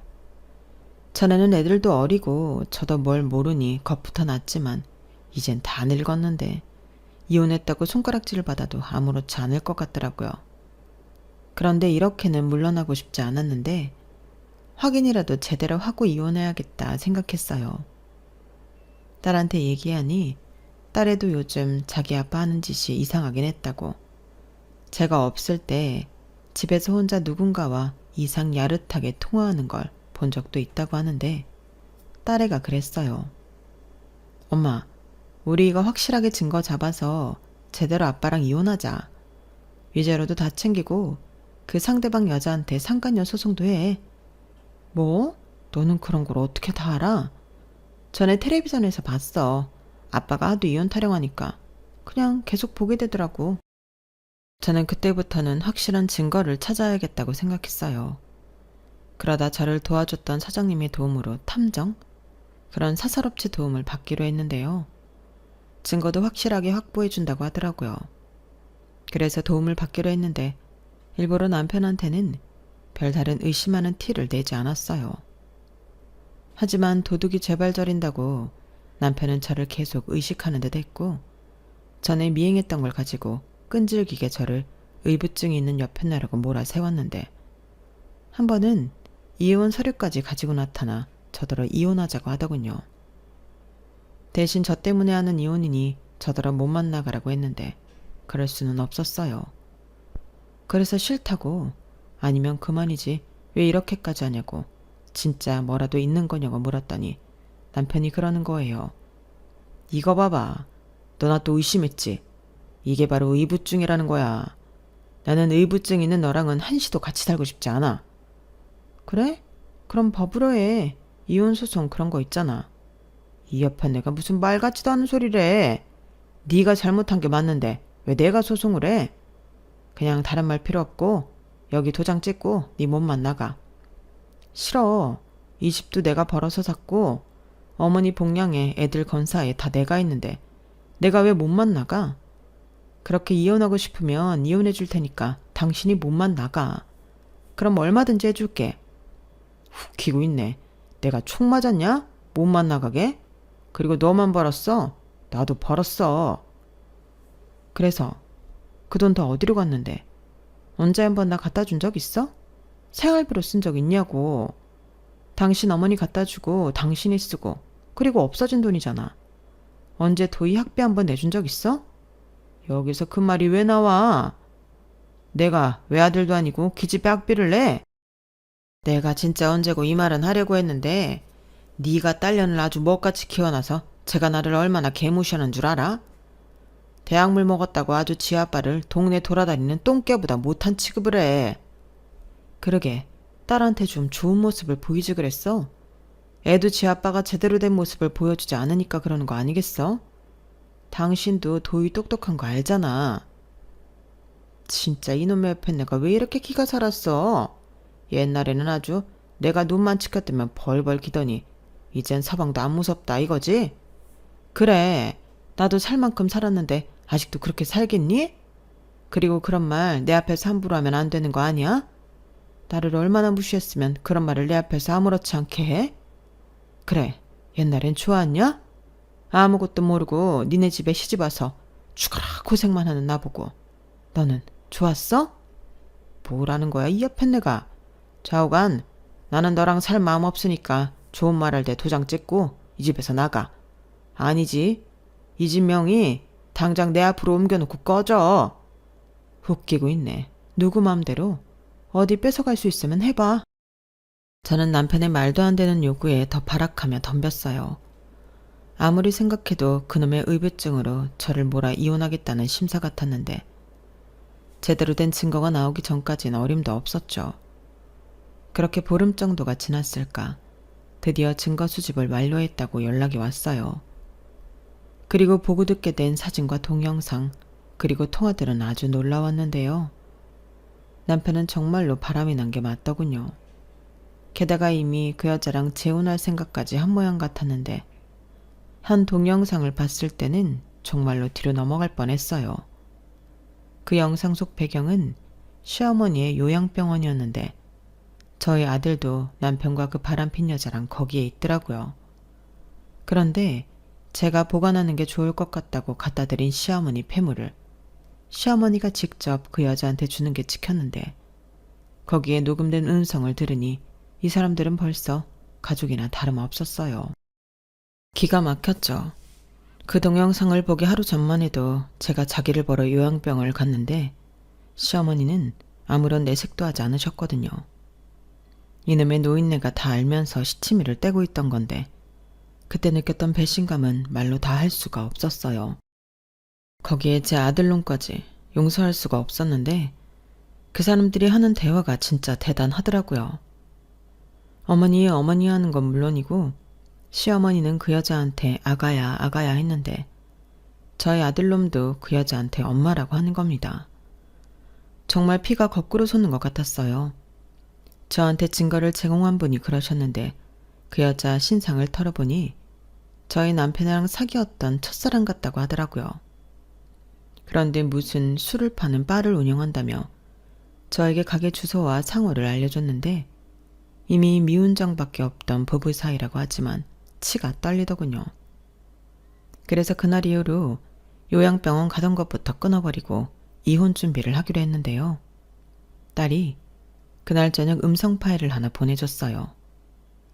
남편이 방에서 아무도 없는 줄 알고 겁대가리 없이 스피커폰으로 통화를 하고 있었는데 그 여자랑 통화를 하고 있더라고요. 그래서 그걸 저희 딸이 녹음을 했다 하더라고요. 우리 여보, 뭐해? 뭐하긴, 우리 왕자님 생각하고 있지. 역시 우리 여보는 나밖에 없구나. 내가 이 맛에 살지. 당연한 소리를 해. 내가 자기 말고 있겠어? 돌아 다시 만난 내 운명인데. 맞아, 우린 진짜 운명이지. 그러니까 이렇게 다시 만났지. 나는 여보 만난 후로 매일이 꿈 같아. 하루라도 빨리 내 진짜 여보랑 살고 싶다. 그러니까 자기 이혼 언제 할 수 있는 거야? 나 언제까지 기다려. 미안해. 근데 그 공 같은 여편네가 그냥은 절대 안 나간다고 버티고 있어서 기간이 좀 걸리네. 그래도 의부증으로 몰아서 내쫓을 거니까 나 믿고 조금만 기다려. 알겠어. 근데 좀 지친다. 설마 말만 그렇게 하고 마누라랑 헤어질 마음 없는 거 아니지? 헤이, 무슨 그런 끔찍한 소리를 해. 나는 일편단심 너밖에 없어. 평생 그랬고 앞으로도 영원히. 지금 같이 살고 있는 여자는 그냥 식모야. 일해주고 내 부모 챙기고 돈 벌어다 주는 존재지. 그런데 그런 존재 사라지면 아쉬워서 어째? 뭐가 아쉬워. 이제 우리 엄마도 언제 돌아가실지 모르고 집 있고 돈 있는데 그걸로 우리 여보랑 행복하게 살면 되지. 나도 벌잖아. 하긴 우리 자기는 기술이 있으니까 나 굶기진 않을 거야. 맞지? 그나저나 지난번에 자기 어머님 뵈는데 좀 안쓰럽더라. 혼자는 거동이 어려우신 거지. 그럼 퇴원도 못하는 거고. 뭐 그렇지. 엄마는 집에 오고 싶어 하는데. 뭐? 나는 싫어. 난 어머니 못 모셔. 알지. 내가 설마 우리 여보한테 그런 일을 시킬까? 우리 엄마 퇴원 못해. 누굴 고생시키려고. 우리 여보는 나랑만 살아야지. 생각만 해도 너무 좋다. 이럴 줄 알았으면 다른 놈이랑 결혼하지 말고 그냥 자기랑 할걸. 내가 살면서 얼마나 후회했는지 알아? 그걸 왜 몰라. 나도 그랬는데. 우리 이젠 진짜 헤어지지 말자. 우리 엄마가 며느리는 역시 자기였다고 폐물도 줬잖아. 우리 아들도 지 생모보다는 예쁜 여보가 엄마인 게 좋대. 놈이 날 닮았어. 그래, 진짜 자기 젊었을 때 보는 것 같더라. 그래서 그런가? 내 친아들 같아. 근데 어머님이 주신 폐물 그거 다 녹여도 되지? 디자인이 좀 촌스러워서 하고 다니기 좀 창피해. 우리 이거 녹여서 결혼 반지 만들자. 무슨 소릴? 그거 다 여보 해. 결혼 반지는 내가 다이아로 알 크게 해서 해줄 테니까. 진짜? 우리 왕자님 최고. 나 진짜 행복해. 저는 그 년놈들의 달달한 통화를 듣는 내내 헛구역질이 나오는 걸 간신히 참았어요. 저런 마음으로 살았구나. 오장육부가 뒤틀렸는데 저를 공갔다 말하는 남편에게 제대로 한방 먹여주고 싶었어요. 그리고 기회를 엿보고 있을 찰나 저는 딸과 이야기하고 집부터 정리하기로 했는데요. 그러면서 딸아이와 둘이 살 집을 구하기로 했어요. 그리고 집은 딸이 있을 때 보여주고 그렇게 남편 몰래 집부터 없애버릴 계획을 세웠는데 하늘이 이런 저를 돕기로 한 건지 기가 막힌 기회가 찾아오더군요. 이 남자가 그 여자랑 제주도로 여행을 가기로 했나 보더라고요. 말로는 출장을 가야 한다고 거짓부렁을 늘어놓았는데 누가 봐도 그건 출장이 아니라 미래였어요. 저는 다 알면서 알겠다고 했죠. 그리고 그날 저희도 짐을 몽땅 뺐는데 일단 짐은 장기 보관해주는 창고가 있다고 해서 거기에 옮겨놓았는데 짐이 빠지고 집이 텅텅 비니 기분이 묘했어요. 제 가슴도 텅텅 비어진 듯 공허했는데 그때 거짓말처럼 요양병원에서 연락이 오더군요. 제가 며칠째 가고 있지 않았기 때문에 병원에서 전달 사항을 알려주겠다고 연락을 해온 듯 했어요. 그래서 앞으로는 저 말고 아들한테 연락하라고 남편 번호를 알려줬는데요. 몇 시간 뒤 남편한테 연락이 오더군요. 요양병원에서 전화를 받았다고 저더러 자기 엄마도 안 챙기고 요즘 뭐 하냐고 화를 내는데 기도 차지 않았어요. 남편 옆에서 낄낄거리고 있을 그 여자가 자연스럽게 떠올랐거든요. 그래서 말했습니다. 왜 나한테 그래? 내 엄마야? 네 엄마잖아. 뭐라고? 네 엄마? 너 돌았냐? 돌았지. 어떻게 너랑 살면서 안 될 수가 있겠니? 그리고 너도 염치 좀 챙겨라. 딴 여자랑 제주도 가서 놀고 자빠져 있으면서 네 엄마는 나더러 챙기라고? 넌 양심도 없냐? 무슨 소리야? 너 또 의부증 도졌냐? 의부증 같은 소리 하네. 그 여자, 아니 네 여보 네 옆에 있니? 이름이 뭐라고 하더라? 김순영이라고 했나? 이름도 진짜 촌스럽다. 술집 마담이란 여자가 이름이 촌스러워서 어떡해? 무슨 말이야? 우리 순영 이름이 뭐가 어때서? 그러는 네 이름은 뭐 세련되냐? 그리고 누가 술집 마담이래? 빠야 빠. 아 그래? 그렇구나. 그거 봐. 너 바람 피우고 있는 거 맞잖아. 남편은 제가 하는 말에 헉 소리를 내고 놀란 듯 했어요. 그 옆에서 어떡해 라고 하는 여자 목소리도 희미하게 들렸는데 이것들이 아주 사람을 우습게 알고 놀고 있었구나 괘씸하더군요. 그런데 곧이어 남편은 계속해서 저를 몰아세울 심상으로 자기를 미행했냐 뒤를 캤냐 저를 추궁하기 시작했는데 기가 막혔어요. 이 순간에도 그런 짱구를 굴리고 있다는 게 진짜 싫더라고요. 그래도 내가 낳은 애들의 아빠라는 인간이었는데 나는 정말 저 인간을 모르고 지금까지 속아 살았구나. 눈물까지 나올 지경이었는데 똥줄이 탄 남편은 저한테 말해보라며 오히려 큰 소리를 쳤어요. 미행? 요즘 세상에 그딴 거 안 해도 증거 찾는 건 일도 아니야. 어머니 병원까지 데리고 갔던데? 우리 아들도 데리고 가서? 아, 그 아들이 나보다는 그년이 엄마인 게 좋다고 했다면서? 그래, 니들끼리 잘 살아봐. 첫사랑이랑 다시 어째보고 싶어서 나 의부증으로 몰았냐? 웃기고 있네. 넌 이제 끝났어. 왜? 나랑 이혼하고 싶어 죽겠잖아. 근데 어쩌지? 나는 절대 그냥은 안 해줄 건데. 기대해. 뭘 상상하든 기대 이상일 거니까. 뭐라는 거야? 야, 너 지금 무슨 생각하고 있는 거야? 야, 너 전화 끊지 마. 야, 도희 엄마. 도희 엄마 같은 소리 하네. 저는 남편의 애가 타는 부름에도 전화를 끊어버렸어요. 도희 아빠, 도희 엄마. 그렇게 서로를 불렀던 호칭도 그때는 소름 돋게 싫더라고요. 그리고 하루빨리 그 인간이 돌아와 텅 빈 집을 발견하고 놀라 나다빠지는 꼴을 보고 싶었는데 불안하긴 했는지 하루 사이에 다시 연락이 오더군요. 집이 왜 이러냐고 난리가 났어요. 때마침 사겠다는 사람이 있어 집도 팔았는데 사실 빨리 팔고 싶어서 금매로 내놨었거든요.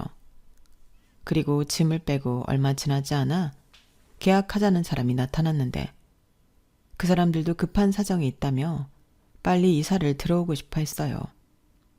아주 딱이었죠. 그래서 언제든지 이사하셔도 된다고 하고 잔금을 받기로 했는데 남편은 누구 마음대로 집을 팔았냐고 난리가 났어요. 네 명이 집 내가 파는데 왜 지가 날린지 아주 꼬시더라고요.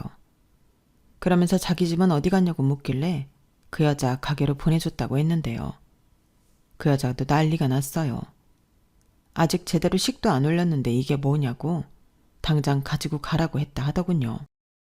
거기에 사람들이 아주 작정을 한 모양으로 모르는 번호로 전화가 와서 받아보니 시어머니셨는데 시어머니가 그러셨어요. 저더러 미쳤냐고 당장 자기 보러 병원으로 오라고 소리를 지르시더군요. 그래서 그때 말했습니다. 왜 저한테 그러세요? 어머니가 폐물 준 그 아가 있잖아요. 저는 이제 며느리 아닌데 이렇게 전화하시면 곤란하죠.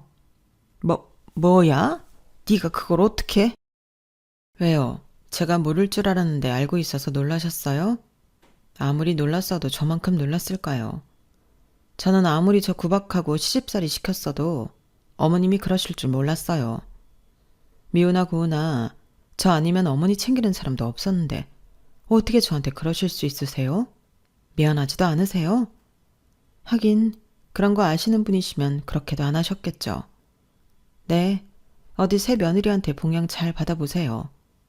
아무리 아들 사랑이 삐뚤어지고 요상해도 그렇지 어떻게 아들이 바람 피우는 걸 옆에서 동조하나요? 진짜 천안집구석 징글징글 맞네요. 첩인 엄마나 첩이 낳은 아들이나 진짜 양심도 없어. 뭐?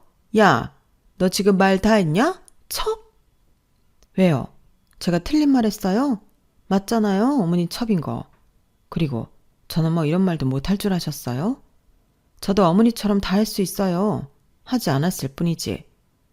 그럼 남은 날 쭉 그렇게 사시고요. 저 찾지 마세요. 아마 어머니는 돌아가셔도 천국에 못 가실 거예요. 제가 지옥 가게 해달라고 정성을 다해 빌 거예요.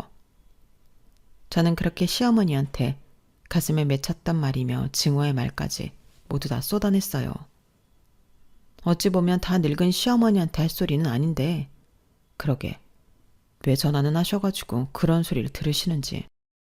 시원하기도 하고 찝찝하기도 한 그런 날이었죠. 그리고 저는 이 기세를 모아 이혼 소송을 진행했고 그간 제 힘으로 형성된 제 명의의 재산은 다행히 남편과 나눌 것이 따로 없었는데 얼마나 다행이었는지 모릅니다. 부부 공동재산이라고 남편이 우기는데 속으로 정말 부글부글했어요. 그런데 지가 번 돈은 저는 구경도 하지 못했고 그 흔한 생일 선물 같은 건 받은 역사도 없었는데 이혼 소송을 하면서 제가 살아온 날들을 되짚어보니 참 그런 인생도 없더군요. 덕분에 소송은 쉬웠지만 저는 그게 다 상처가 되었어요. 저도 울고 딸도 울고 왜 그러고 살았나. 그 순간은 다른 사람도 아닌 제 자신이 제일 미련맞고 밉더라고요. 그래도 그렇게 사는 것 말고는 몰랐던 순진했던 제 모습도 겹쳐 보여 저는 마냥 또 저를 미워할 수도 없었는데 남편은 제가 불법적으로 증거를 모았다는 걸 이용해 조금이라도 자기한테 유리하게 만들려는 모습을 보고 진저리가 쳐졌어요. 하지만 그런 증거를 떠나서 이미 제가 살아온 인생이 이혼당할 수 있는 요건을 다 갖췄기에 저의 승소는 당연한 결과였죠. 그리고 저는 남편뿐만이 아니라 남편의 첫사랑인 그 여자한테도 상간녀 위자료 소송을 진행했는데 이 수뇌부 넘치던 인간이 그 위자료까지 지가 물어주겠다고 했나 보더군요. 정말 눈물 없이 보기 힘든 남편의 첫사랑이었는데 하나도 부럽지 않았어요. 이제야 돌아 운명처럼 만났다는 그 연놈이 평생 그렇게 살았으면 좋겠더라고요. 그런데 말이죠. 정말 웃기는 일이 그 뒤에 벌어졌는데, 참고로 저는 남편과 그 여자한테 각각 3천만 원, 2천만 원, 총 5천의 위자료를 받게 되었거든요. 그에 반면 남편이 챙긴 재산은 아무것도 없었고 그야말로 개털이 되었는데, 그러자 그 왕자님 타령하던 첫사랑 여자가 180도 태도를 바꿨다는 것 같았어요. 아들 말에 의하면 지 아빠가 그 여자한테 저랑 이혼하면 아파트도 사주고 가게도 확장시켜준다고 약속을 했다는 것 같은데, 제가 무슨 재벌도 아니고 그런 약속을 했다는 게 너무 웃겼어요. 그런데 저한테 다 털리고 남는 것 없이 위자료나 내어주게 생겼으니 이 여자가 더 난리가 난 듯 했는데, 결국엔 자기들끼리 싸우고 난리도 아니었다 하더군요. 이혼 후 달라진 첫사랑의 태도에 남편이 상처를 받고 꽃뱀이니 이젠 돈 없으니까 자기를 거지 취급하는 거니 라고 따졌다고 했는데, 그 여자도 똑같이 그랬답니다. 네가 뭐가 볼 게 있냐고, 돈이나 좀 있는 줄 알아서 만나준 것뿐이라고, 처음부터 결혼 생각까지는 없었다며 속내를 다 깠다는데, 참 아름다운 첫사랑의 말로를 보는 것 같더군요. 결국 여보 왕자님 하던 그 연놈들은 나중엔 2년 전년 이 새끼 저 새끼 하며 쫑을 냈고, 나중에 시어머니만 저한테 미안하다고 하셨어요. 이혼한 자기 아들이 뭐 자길 보러 몇 번이나 왔겠어요. 분명 한 번도 가지 않았을 건데 그제야 당신 잘못을 깨달았다고 하시더라고요. 하지만 이미 물 건너간 일이었고 저는 그 집 며느리도 아니었는데 이제 와서 그러신들 소용없다고 말씀드렸죠.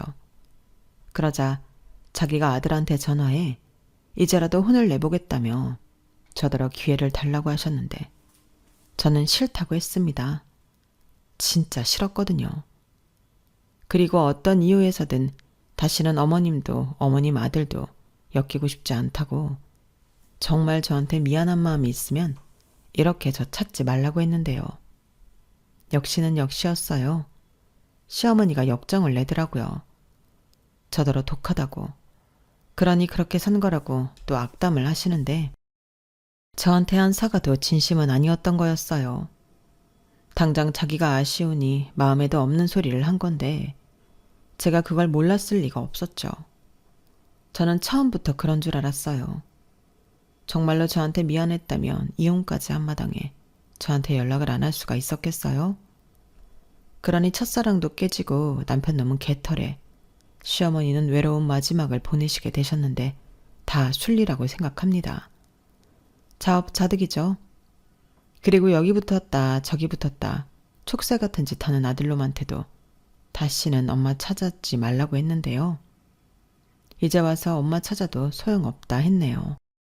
아들은 그런 엄마가 어딨냐고 했지만 너도 양심이 있으면 지난 날을 떠올려 보라고 했습니다.